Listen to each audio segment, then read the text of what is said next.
So I'm going to be reviewing the affirmative's claims that they have listed earlier. I'd like to begin by going off on the second affirmative speaker.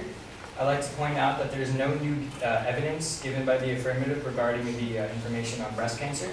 The second affirmative uses the exact same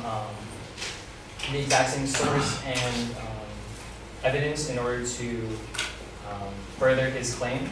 And I'd like to question whether or not that evidence is valid if there's only one link to show such a correlation between the two, because correlation does not necessarily always imply causation, and there has to be a lot more scientific evidence and a lot more rigorous studies in order to conclude such a thing.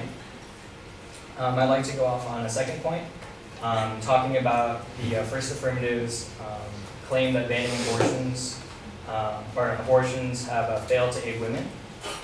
I believe that banning abortions actually fails to aid women because it fails to protect their right to privacy that has been established in Roe v. Wade, as well as subsequent challenges to the court case that I listed earlier.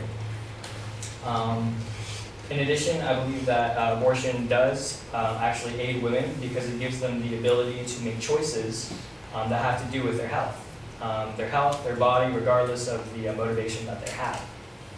If we're going to be talking about something that enables or gives women more options, I don't think that taking away an option that is there for them to consider would be something that would aid women as a whole.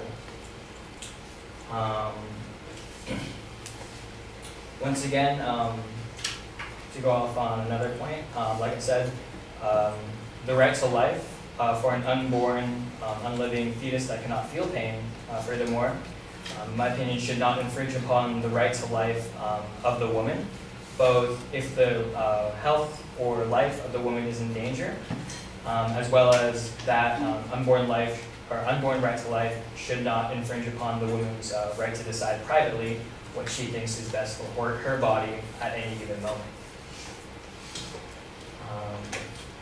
And again, I'd like to point out the precedent that has been set by the court case of Roe v. Wade, and the way many court cases and subsequent challenges have been decided upon, regardless of the issue that we are talking about in the Supreme Court. Stare non decisis means let the case stand, and basically means that in any circumstance where the court is split, there should be respect to the precedent that has been set by any other court case before it.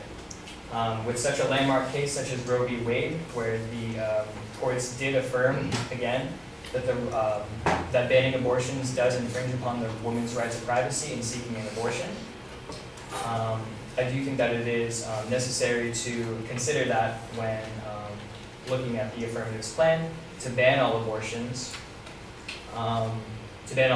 regardless of the cost or regardless of the circumstances.